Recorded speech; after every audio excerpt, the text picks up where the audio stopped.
One.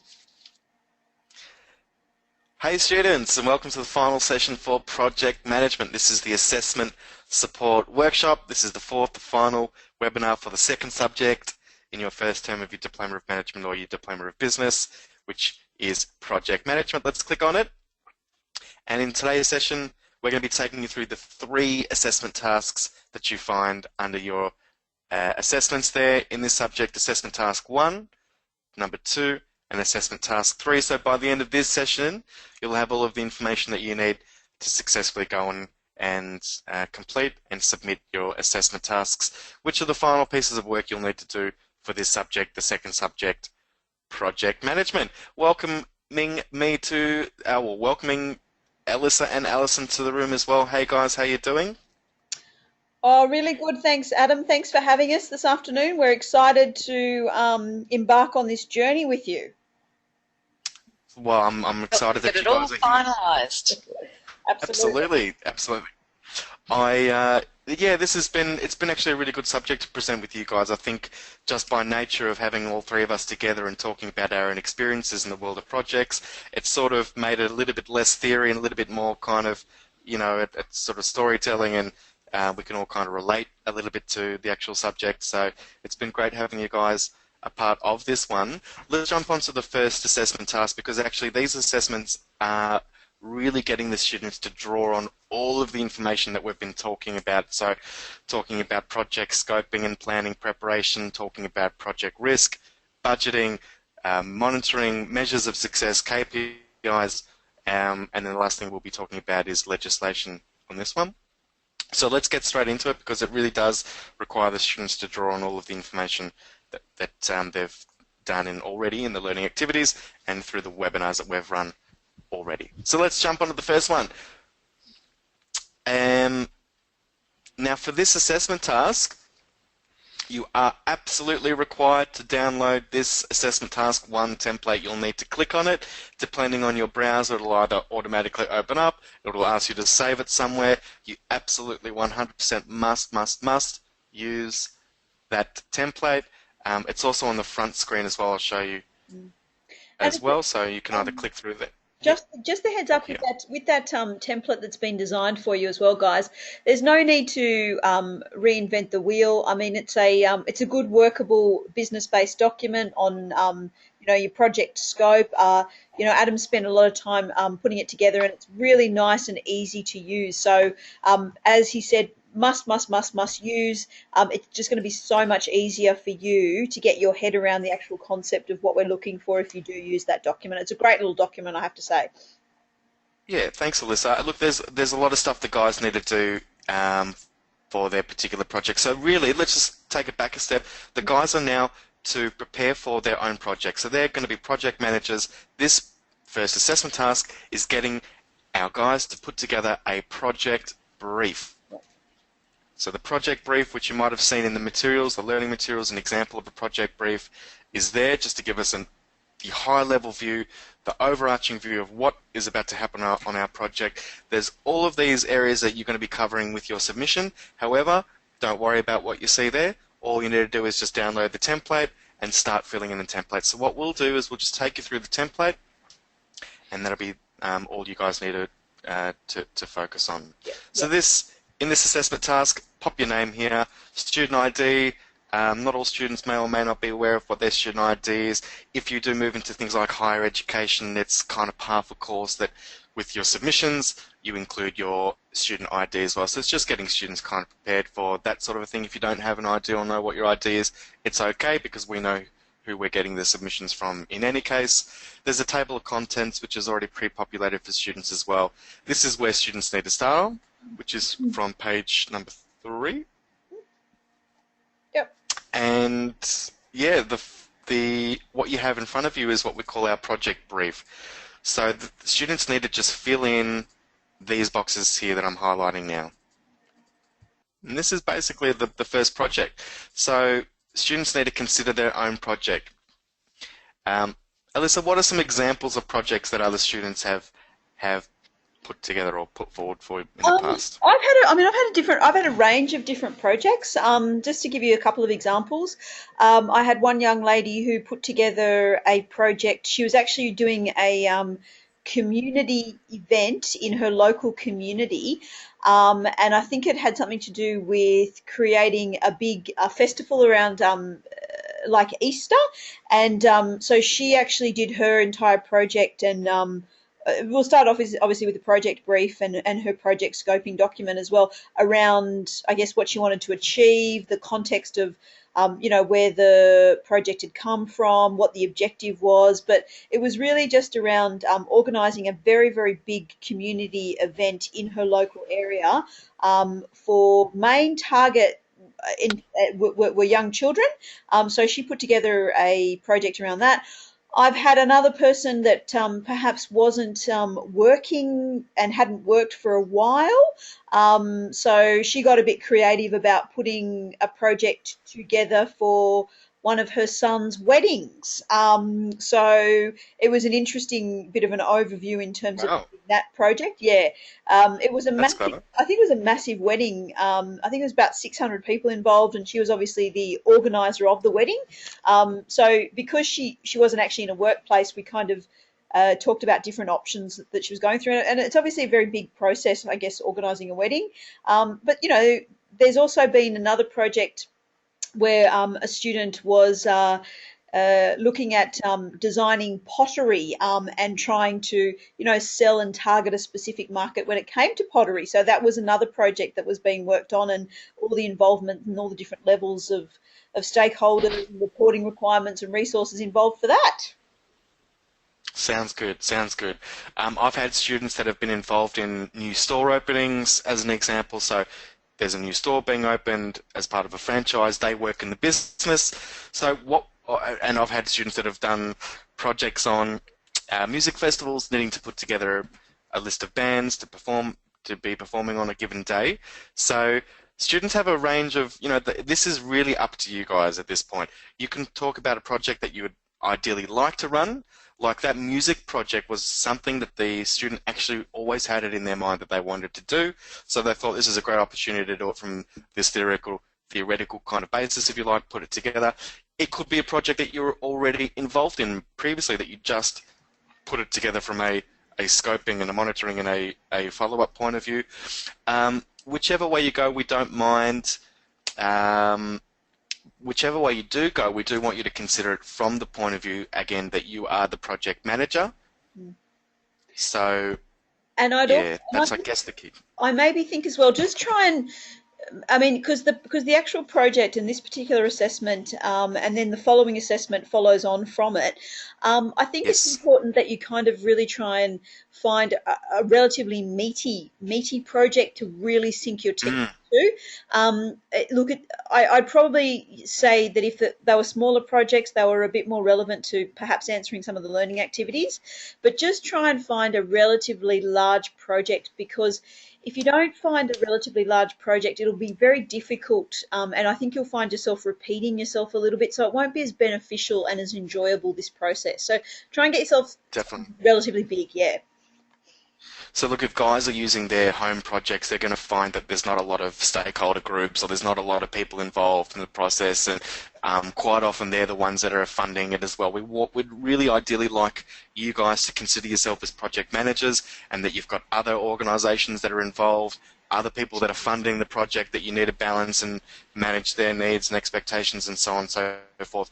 If you're having any difficulty just getting started, have a chat to your trainer, have a chat to myself or Alice and Alyssa, have a chat to us, and just run it past us so that we can sort of sign off or agree that you're on the right track. My advice on that one, that screen that you've got right there, that project brief, have a scan through something like that and ask yourself those questions. Am I going to be able to provide a brief overview on this page, and then go into a lot more description and detail on each of those points? So if you've only got bits and pieces in the project that you're thinking about, it's probably not going to be suitable. So use this, start with this, and then perhaps make the decision based on that. That's a great idea. That's a great idea. So let's take students through what they need to do. So what you see in front of you is what you really need to fill in for your given project. So this is what we call the project brief. It's something that could be handed. It's a brief version of the entire scope of the project. So the first thing here is a title. This is really up to you. You can call the project anything that you like, as long as it sort of makes sense, as long as it's not going to offend anybody. That's the title. A background or context, a brief explanation of the background or context of the project. So why are you doing the project? Where has it come from? What's the background? Who's initiated it? Was there something? Was there a need? Was there a shortage in the market? What was the actual reason? What's the background for this given project? Then we've got our goals, or our objectives. These are what we were talking about in the last session as the deliverables. So what is the aim for this project? What is the key goal of this project? So in the case of, the project of opening up a new franchise or opening up a new restaurant, a new store, the goal is to have a brand new store, fully operational and open by a certain date. The target outcomes, these can be, these may be things that are improved, increased, enhanced, or reduced. These are some of the benefits that you might get as a result of your objective or your goal. So as a result of opening the new store, what are some outcomes, what are some benefits that we might see? We might see an increase in sales, we might see an increase in customer satisfaction. We might, they're the sort of things we might get as a result of running the project. So we want you to consider both. We want you to consider what you're actually trying to achieve, but we want you to consider other things that might actually happen, or other outcomes that might be improved or increased or enhanced as a result of actually doing the project itself. The next one, you guys need to actually identify a minimum of 5 key milestones for the project. So we talked about in, I think, the first session, we talked about a systematic approach, and we talked about the need to break down a big project into smaller bite-sized chunks and all the reasons why we do that. What we need you guys to do is to pick 5 logical stages or milestones. Stages is a good word because that's kind of logical for most people. So what are the 5 stages of your project? What are the key milestones of this project? When you hit any of these given stages, you can sort of give yourself a bit of a pat on the back. Cool, we've made it to stage 2, stage 3. So you'll need to identify 5. Feel free to jump in and interrupt me at any stage, guys, if you would like to. The next box there is, how will the success of the project be measured? The students are required to list 3 areas. Now, you've done a little bit of this through your learning activities, talking about different measures of success for any given project. This is contextualized to this project, so this is all about your project here. How is the success of your project going to be measured? So in this box, this is just the brief. You don't need to give an explanation. You really just need to list. You'll be giving a bit of an explanation in part 2. This is sort of part 1. This first assessment's broken into 2 parts. The first one where you just fill in this table, which is this brief. Second part where you expand on some of these items. So for this part 1, or for the project brief, just list those measures. Reporting requirement. So as a project manager, no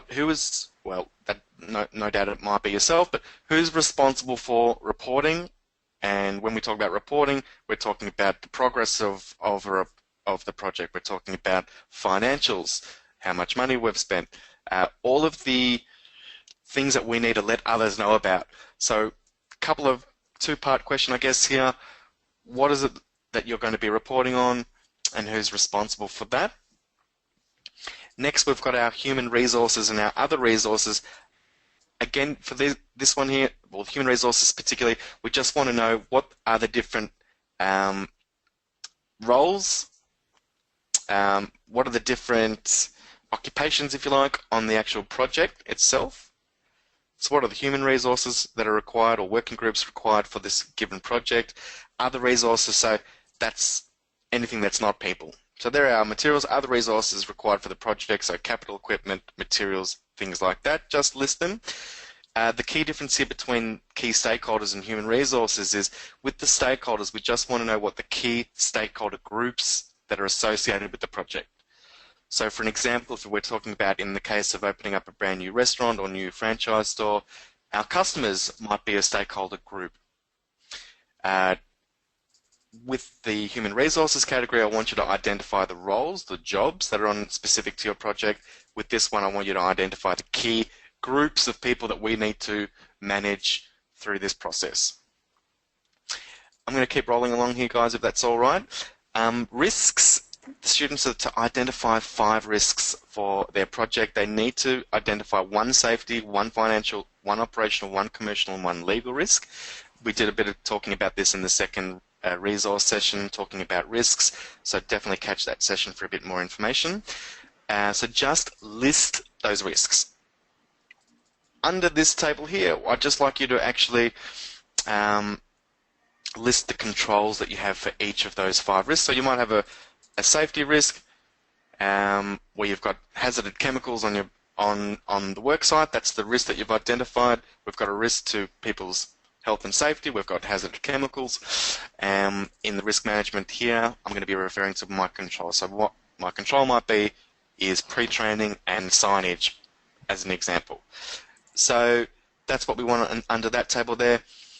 Guidelines, standards, and legislation. Here we just want you to refer to any relevant legislation which might be considered or required as part of this given project. We're going to talk a little bit about legislation in relation to the assessment task number 3.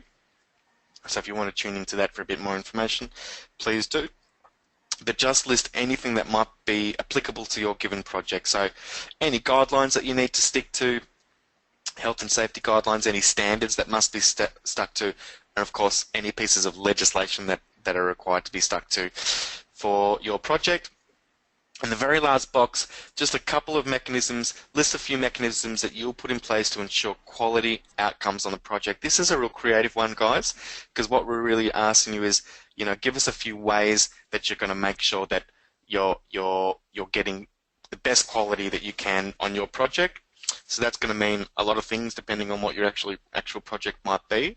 So just a couple of ways that you can ensure a high level of quality on your project.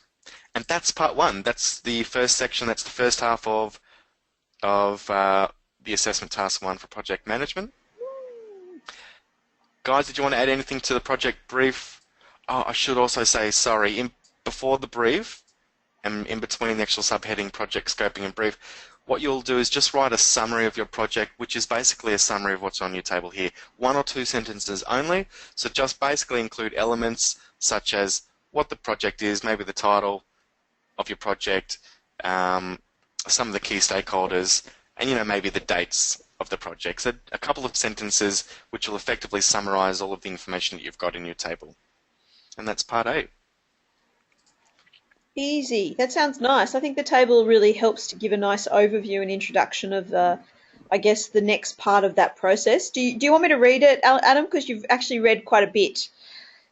Sure. Yeah, you can. I mean, if you want to go through the next section, by all means. Yeah. Yeah, look, I'm happy. I mean, to my understanding, I think what this next part is designed to do is really to expand on and give some more detail and more depth to your project brief, so that you're looking at almost like a scoping document, which is, I guess, along with your project brief and your project scoping document, gives you a bit of an idea or an overview and shows intention and how you, I guess, foresee the project, and I guess all the elements that we have talked about over the last few webinars, and how they come together in that real document, which is, and remember from that very first one, 15%, what did they say? 15% of a project, or you should spend 15% planning, like that 15%, is really important. So, this is that document that is almost like your Bible, that is kind of designed to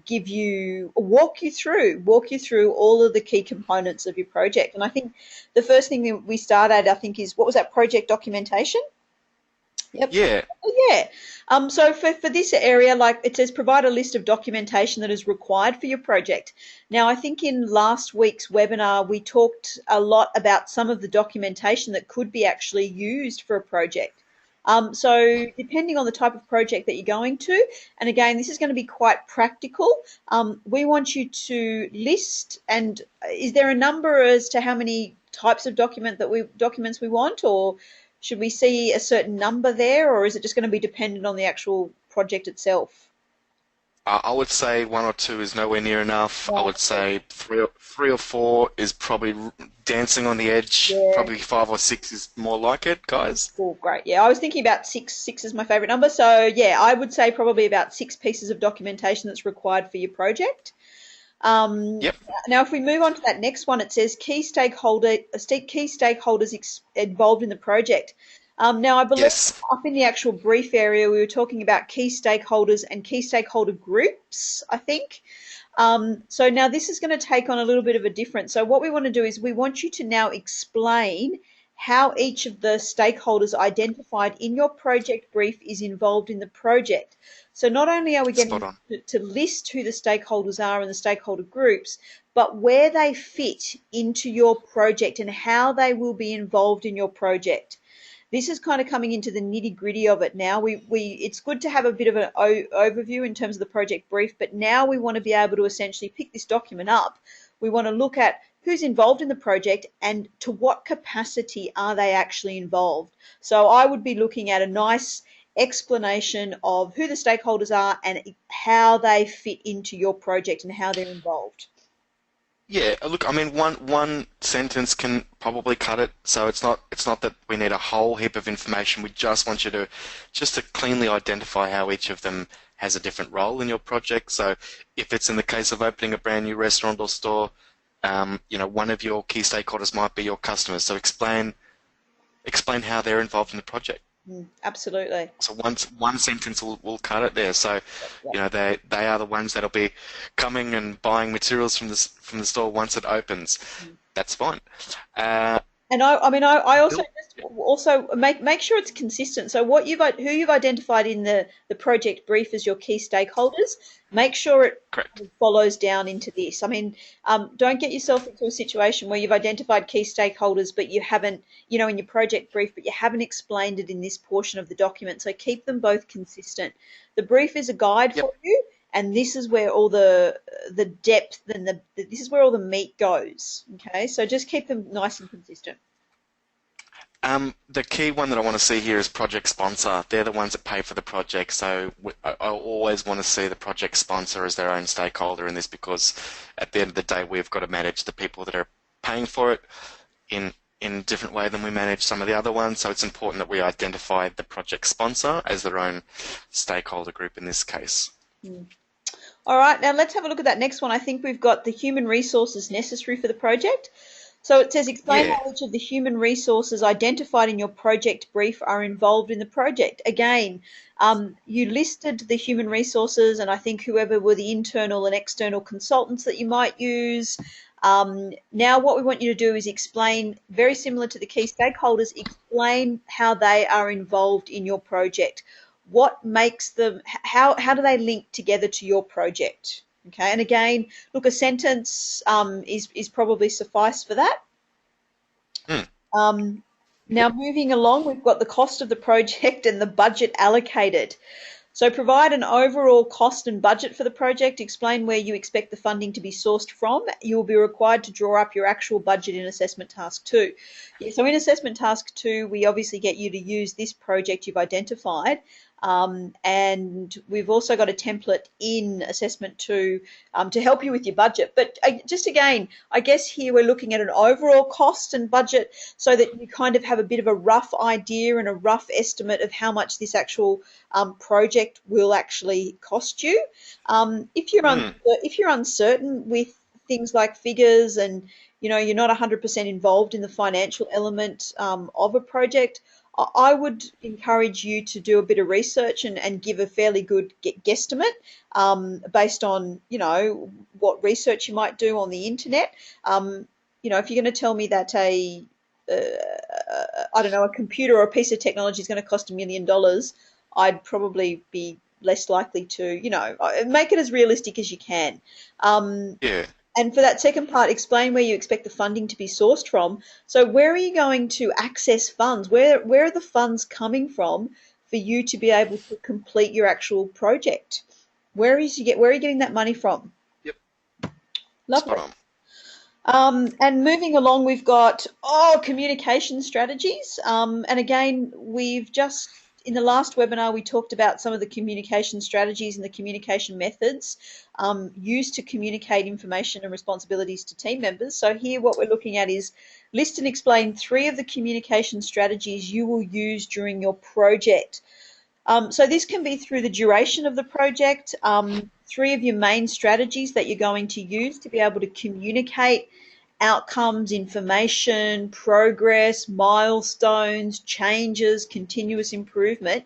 Pick 3 strategies and explain to us why you're using these strategies for this particular project. Perfect. What do we got next? Timelines. Oh, okay. So timelines. Provide a list of actions including start time, end time, and who is responsible. You will need to provide a minimum of 10 action items here, and you can display this in the form of a Gantt chart or an action plan checklist. Up to you, but either which one you choose, but you have to include one of those tools, either a Gantt chart or an action plan checklist. If you're familiar with the Gantt chart, then maybe you could use the Gantt chart. So I think Adam's bringing up an example. Lovely. And as you can see, it gives you a list of tasks or actions that need to be achieved on the left-hand side, I think. And on the top, Yep. you've actually got a list of dates. So from this particular diagram, I can tell that market research will occur between the 16th of August and the 30th of August, according to Adam's Gantt chart here. Correct. Lovely. So you can choose to do that, or you can do a nice action plan checklist if you like, but it has to be a minimum of 10 actions. So what are 10 steps that you have to take to be able to achieve your project? There has to be a minimum of 10 actionable items.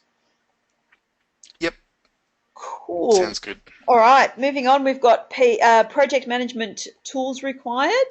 So provide a list of project management tools required for your project and explain why they have been chosen for your project. So by project management tools, I'm assuming we are looking at things like I think there was something in the resources about a list of project management tools that can help. Yeah. Yeah. There's a huge list in the resource, actually. Yeah. The alphabetical is lots of them. So I Absolutely. So there's actually a Gantt chart is an example of a project management tool. Anything that it's there. Actually, project management tools is where the students can go to there. So a Gantt chart is one. There's a list of them there that students can have a look and check out. They're all really helpful in managing projects. So yeah, just a couple of different tools that you're going to use for your project and just maybe why. So when you say why, as long as we can see that you understand. If you say I'm going to use the critical path scheduler, and you might say, look, I'm using this just to assist in determining the end date of my given project, not a problem, that's fine. So just explain the reason why you're using that, that's fine. Yeah, that's project tools. Great. Then I think the next section is about risk management processes. So using the risks identified in your project brief and using the risk matrix below, insert a table with your risk management strategy.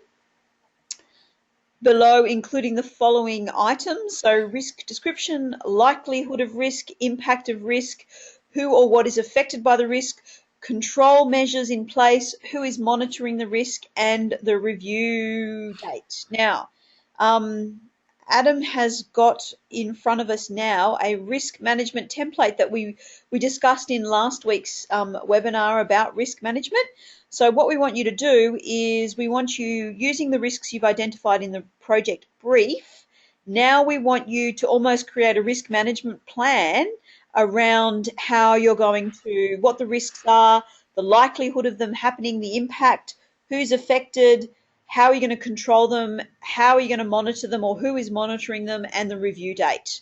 And we ideally definitely want to see a table that's very, very similar to this.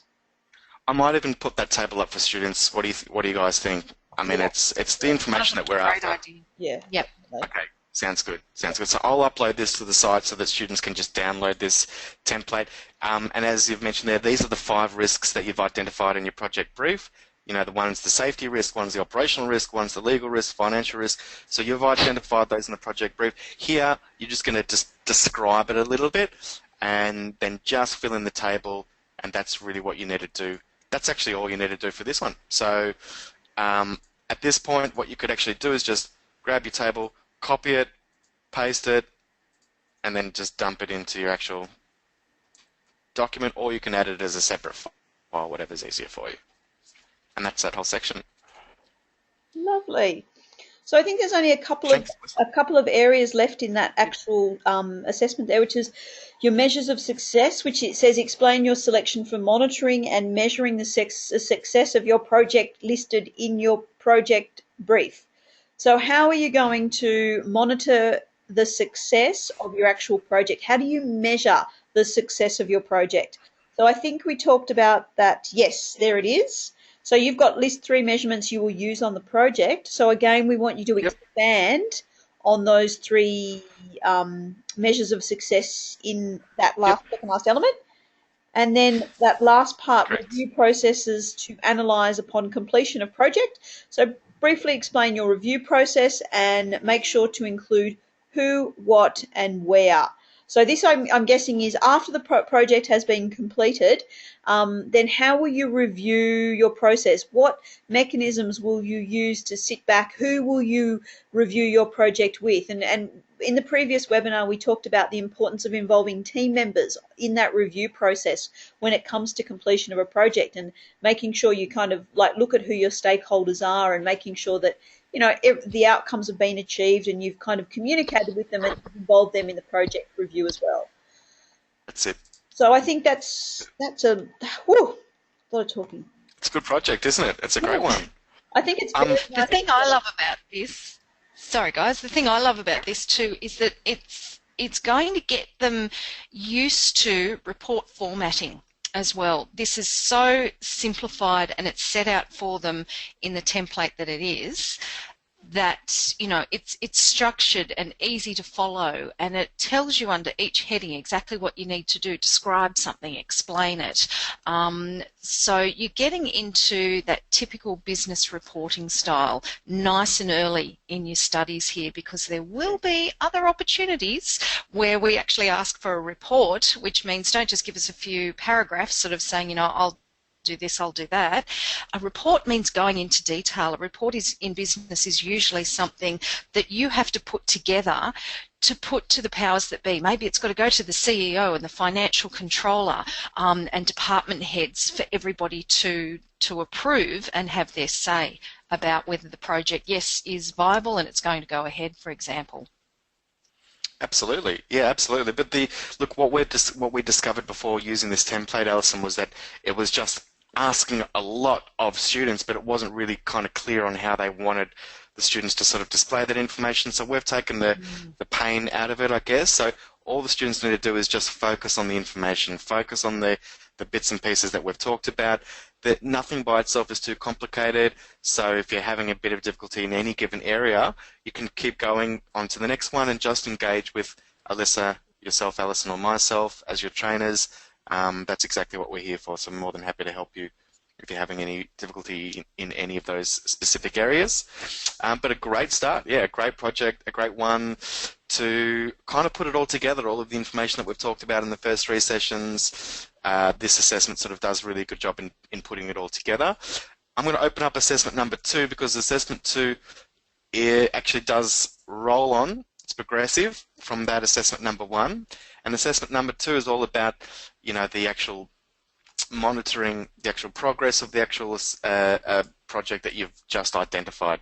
So project 2 or assessment task 2 in project management, it's a 500-word report which documents what systems that you're going to be using to monitor and assess your project milestones, timelines, and reports to stakeholders. And it gives you it gives you, I think, 6 or 7 different dot points. So the best way to go about this one, guys, is just to use each of those dot points and just reflect on each dot point. So I would do this if I was a student. I would simply copy these dot points like so. I would go to my Word document. I'm going to open up a new blank document here. And obviously you're going to spend a bit of time with making it look nice and pretty, what have you. But I would actually just simply have each of these as subheadings and go through and answer each component. So let's go through each of the components.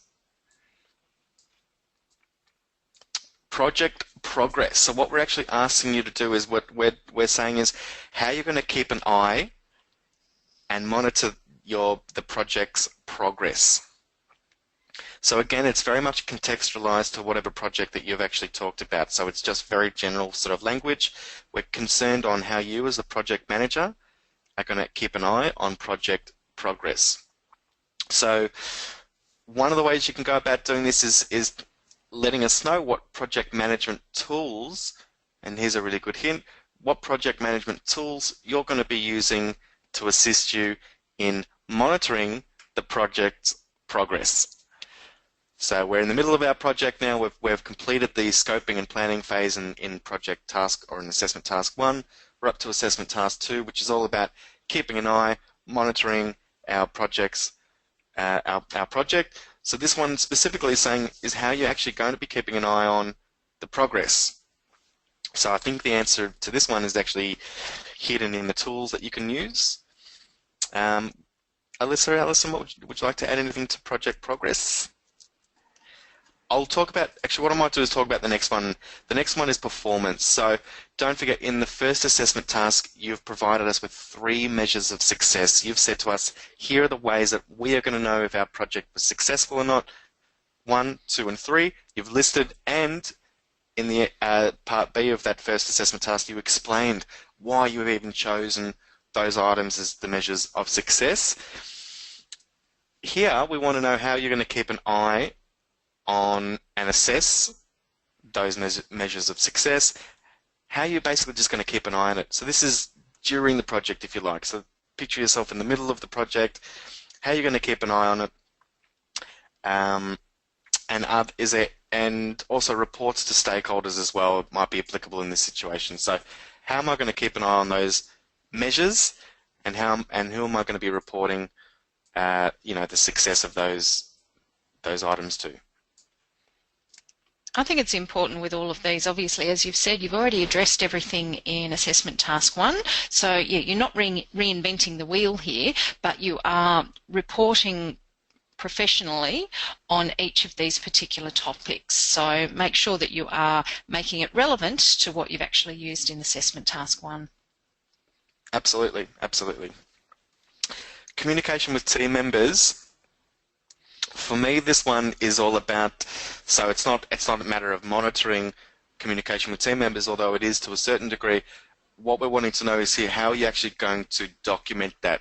So you're going to be having communication with team members. How are you actually going to keep that, or how are you going to sort of document that? We talked a little bit about the need for keeping record systems in one of the earlier webinars. This one, I'm specifically wanting to know that, and also the second one too, coordination of team meetings. I'm also interested to know, well, yeah, you can tell us how you're going to coordinate team meetings, but I'm also interested to know how you're going to document the conversations that you'll have from each of those team meetings. So talk to us about how you're going to organise those team meetings, but also how you're going to document the conversations from those meetings. Feedback sessions, you need to let us know how you're going to coordinate and organise feedback sessions, and also how you're going to report or document the conversations that have been had in those sessions as well. What actions to take when milestones are missed. Now, you guys have identified 5 milestones in Project 1. They were the 5 stages of your project. This question is asking you, what are you going to do if one of those stages is missed? So you can actually answer this one of 2 ways. You can actually take a specific example from your first project. So, okay, so this is, stage 1 is to obtain the license to build before we start building. Okay, so what happens if you miss that particular stage? So you can talk about what you will do to specifically handle that particular situation, or you can actually just answer this one very generally speaking. And by generally speaking, let us know who are the people that you'll be communicating with, what will you be doing, will there be a shotgun meeting taking place, will there be, who are the people that you're going to be putting together to solve this issue, so to speak. So you can go one of 2 ways, answer that generally, or actually pick up one of the examples of your milestones from task 1 and use that to answer this question. And the last one, how you're going to be developing a contingency plan, which is how you're going to actually be organising that, so who you're going to be putting together, what stakeholder groups are also going to be involved in that. The one that what I'm really looking for there is just to sort of let me know is how you actually, which stakeholder groups you're going to be including in your contingency plan. Alyssa or Alison, would you like to add anything else to part 1? It's a little bit hard to sort of talk through this one because at the end of the day, it's really contextualized to the students' work. As long as they talk about how they're going to be keeping an eye on progress, how they're going to be keeping an eye on reporting on the measures, their performance, how they're going to be documenting communication with their team members as well as coordinating sessions, what they're going to do if milestones are missed, and who they're going to include in a contingency plan. I feel that they've therefore answered that part 1 pretty well. Yeah. I know it's a little bit confusing. I definitely agree, and it's only and it's only 500 words out there because it's got create a report for 500 words. So obviously we're not looking for pages and pages and pages of information. So yeah. I'm of the same viewpoint, like you said, Adam. I think as long as you address each area that's highlighted there in context to your actual program, your project. It doesn't have to be huge amounts of information, but it just needs to cover each of those elements. Okay. Perfect. Yeah. Perfect. Now I think. You want to talk through part 2, which is all about financials, part 2. Oh, because I just love the financial component there. Now, what we've got here is part 2. It says, determine what expenditure may be involved within your project plan using the budget template on the home page. Okay, so what you'll see is on the home page, you will actually see a budget template that has been designed for you. So essentially, you really don't need to design your own template. There is actually one already there, which I think we are currently about to open up for you. Yay! Okay, nice easy budget template for you. So the hard work's been taken out. You just really literally have to complete this document, okay, for us, or this budget template. Now, I think we're looking for about 20 items to be addressed. Realistically, in a project, you are probably going to have more than 20 different costs. What you'll see is when the project budget template's actually opened, we've put them into little compartments, I think, or we've put them into little areas. So you can Sorry, it's not working. I'm going to try it again. What you'll see is, so when you open the Excel spreadsheet, you'll see that it's definitely compartmentalized, and look at all that. So really, all you need to do is you need to complete this budget for us, okay? So you'll see that it's been segmented. So you've got direct labor, you've got capital or equipment, you've got materials, you've got expenses. Didn't see. I think there's something about leases and things like that down the bottom. So we want you to include at least 20 different items in this particular budget. Okay, so really break it down. You should be able to get 20 because, as we mentioned, when you're doing this type of assessment, we want it to be quite meaty so that you can address all the requirements of the question. So if it's a relatively big project, you will definitely be able to easily get 20 costs out of that, okay? And the budget, like any other good budget, it's just not balancing and not playing out the way we want it to play out. Yeah, sorry guys. I don't know if you guys can open it up from your end and we can flick screens over to you guys. Sorry, it's just, my computer's having a little bit of a wee moment. It's having a meltdown. You guys overworked too much. Yeah. But nevertheless, it's there for the guys. The template's there. It's pretty straightforward. They don't have to fill in every single box. They just have to make sure there's at least 20 items. The key thing that we're looking for is that you've at least put 20 items, because if there's less than 20, then there's probably you haven't sort of put enough effort into thinking about the materials that you need to secure for your project. Yeah. And the other half of that is that the numbers, the dollars and cents that you're putting aside, that they're reasonably well researched. Some people are going to have access to information, some people may not.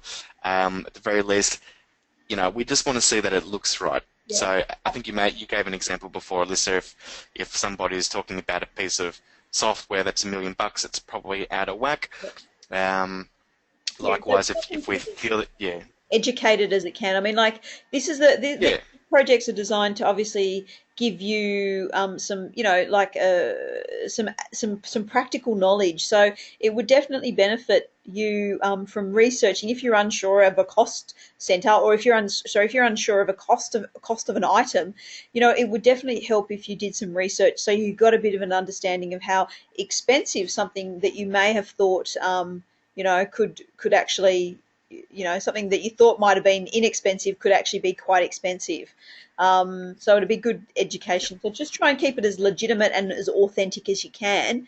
Now, once you've created that budget and filled that budget in and uploaded that, there are a series of 3 questions that we do want you to answer.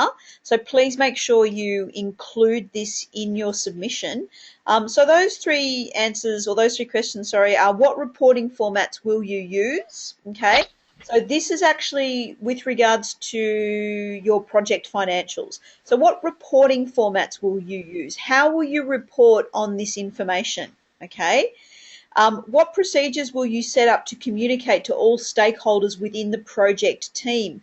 So again, what kind of procedures are you going to have in place so that you can communicate the financial information to all of your stakeholders? So yeah. what kind of It's procedures? just about the finances, Yeah, this one. Sorry, you're spot on there. I just wanted to make sure. Yeah, yeah. And just then about the finances. Then that question will say, how will you determine levels of authority and decision making linked to financials?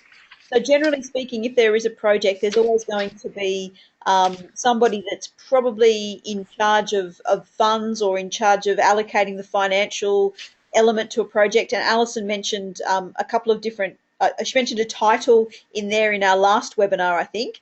So how do you determine who is going to make the decision about the financial element of your project? Yep. Yeah. And those are the But 3 think on a, questions. Yeah. I was going to say, just think on a small scale.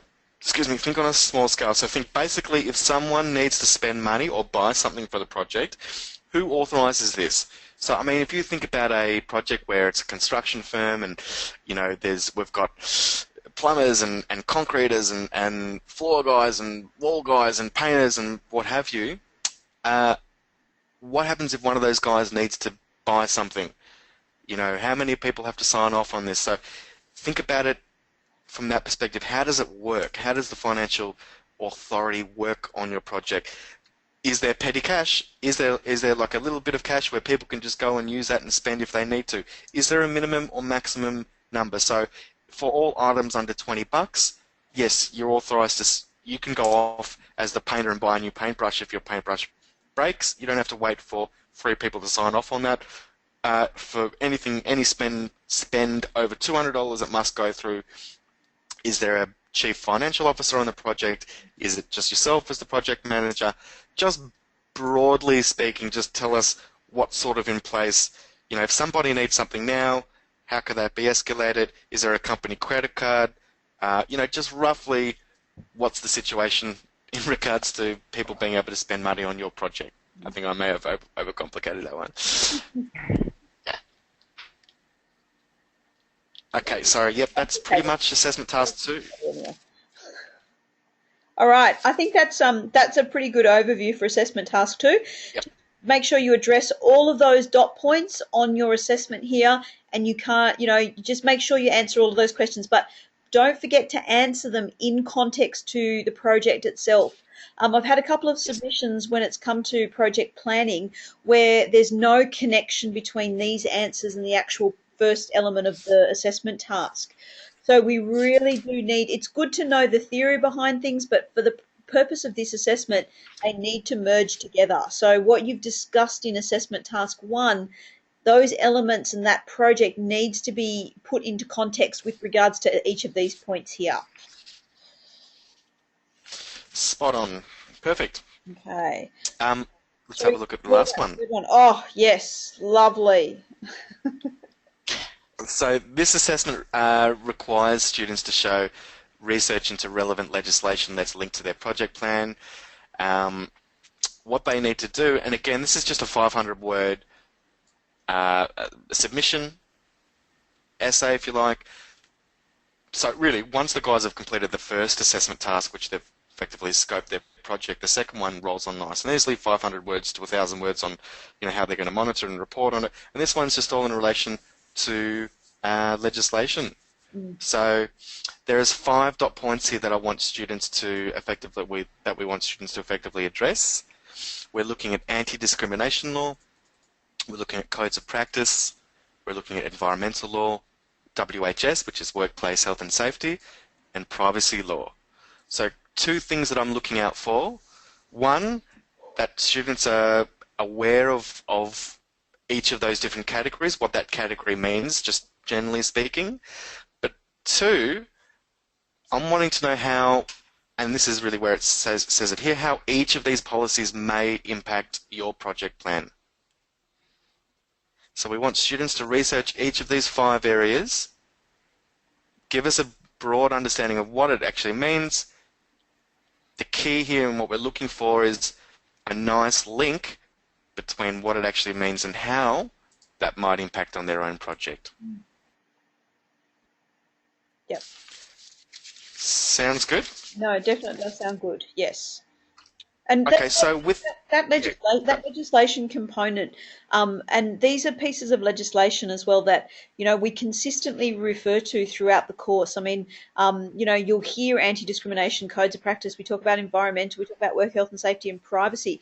Everything that you do in the workplace, obviously, there are rules and there are regulations, and these 5 areas really do form the basis of compliance in the workplace. I mean, you must abide by these pieces of legislation. So whenever you are doing a project, projects are no different. They need to make sure that they conform and meet these legalities as well.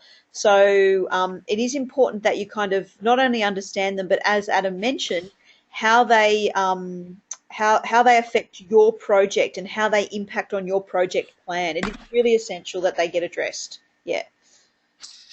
A couple of other things that I know, Alyssa, you and I are both kind of sticklers for is the date. So anti-discrimination law actually is just a broad category. The category itself actually covers things like the pieces of legislation such as the Age Discrimination Act, the Disability Discrimination Act, the Sex Discrimination Act.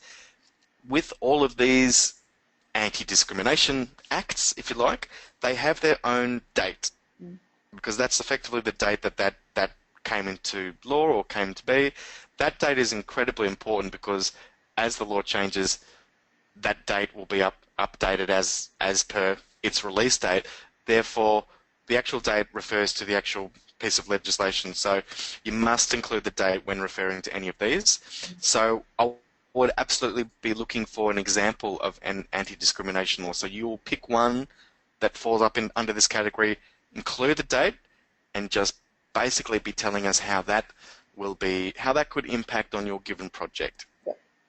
Absolutely. These are things too that they're not just going to automatically know off the top of their head. There will be quite a bit of research for this task here. And once you start going through them one by one, for example, the environmental one, if you actually have a look on the web page that one comes up under, the Australian Government Department of Environment, the legislation comes up there, and there are that many different links on there that you can specifically go through. And then that way you can do the research and find out how it is actually relevant to your particular project, because it's not just one general piece of legislation that you can just blanket say, well, that affects me because I have to work within that legislation. You need to be specific about it. And so when you do the research, go looking for those bits and pieces of factual information that you find in there. And some of the websites that you'll go through, you'll get some awesome information that you'll be able to use pretty much ongoing. Yep, you've sort of said it really well there, Alison. The guys need to do a bit of research here. So a lot of this stuff is falling outside of the regular materials, the regular learning materials for students. We need students to do a little bit of research into the various different bits of legislation. There is a website that we've pointed students to before, which is comlaw.gov.au. It's got a whole heap of things that you can search for and find, but you know what? A basic Google search, if you type in anti-discrimination laws, if you type in environmental law, you're going to find some information. That website that you've just talked about, environment.gov.au, is a good one to search through to get information on environmental law. Codes of practice, that actually falls in between these two here. A compliance code or a code of practice is actually just a practical guide for those that have duties or obligations under occupational health and safety. So effectively, a code of practice is an example is how to safely remove asbestos. There's a guide, it's called a compliance guide or a code of practice to successfully or removing asbestos from a work site. We know under occupational health and safety that we need to take utmost care for our workers. We need to make sure that we've done everything in our powers to ensure that the health and safety of our workers is there. There are legislations, so there are laws such as the anti-discrimination law, occupational health and safety law. The codes of practices are generally designed as just those practical guides to help us as workers and organisations to stay compliant.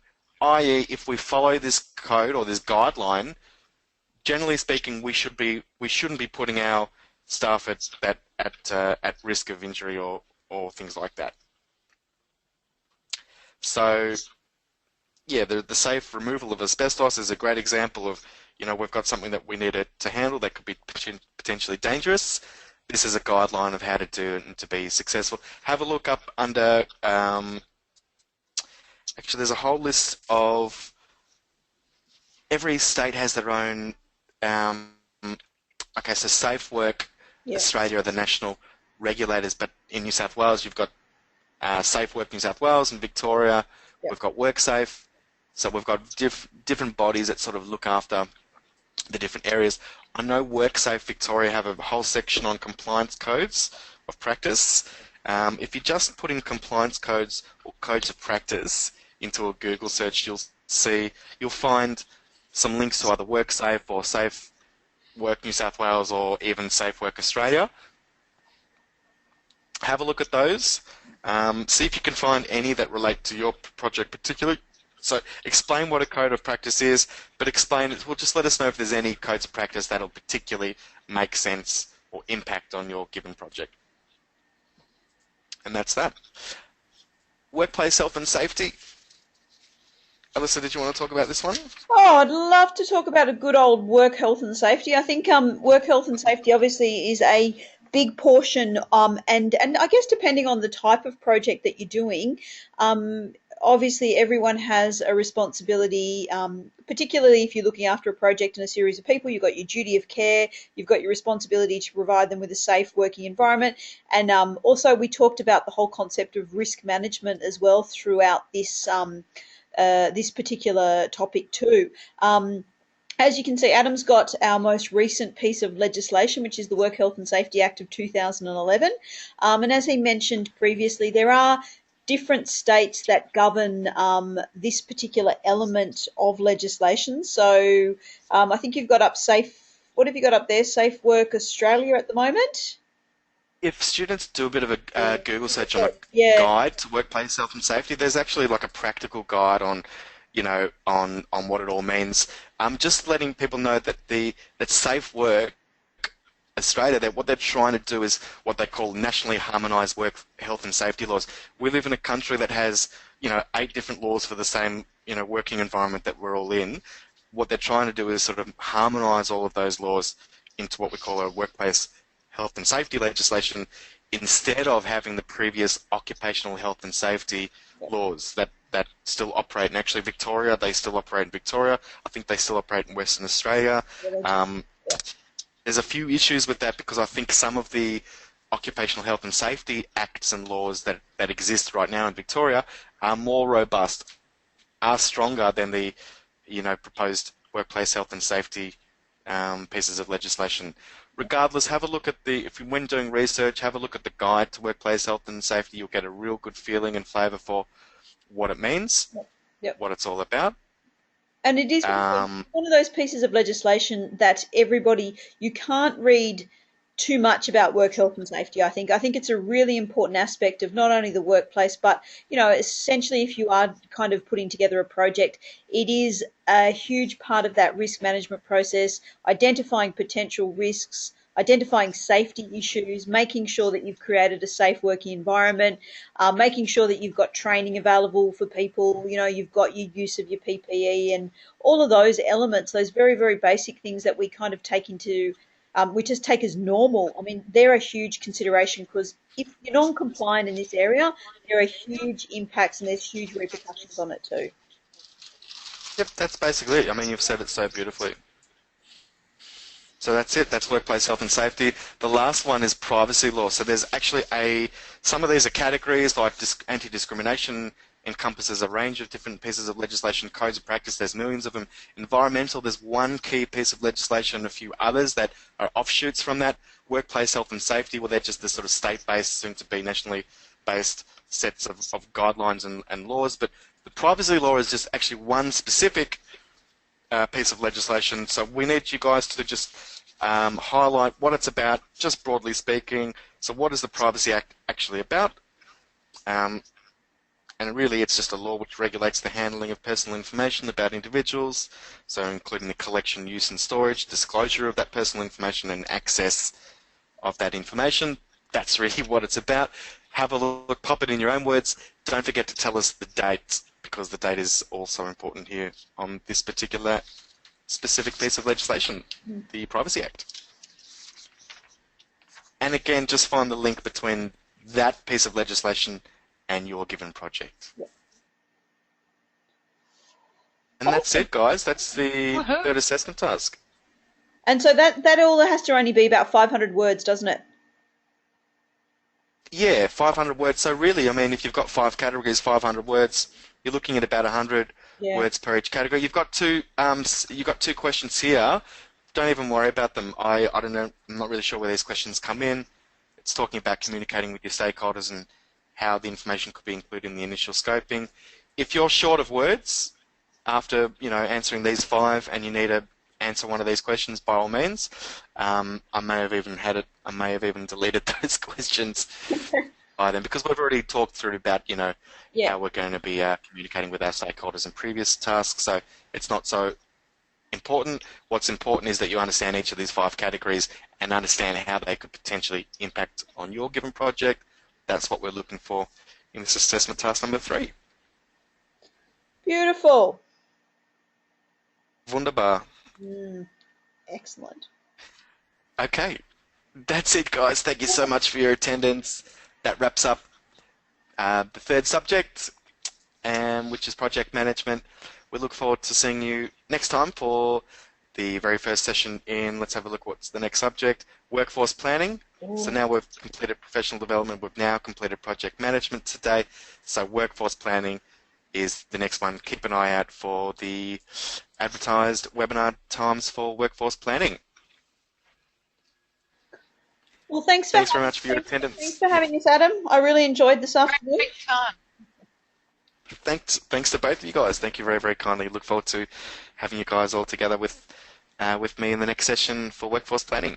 Lovely. And good luck to everyone with your submissions. Absolutely.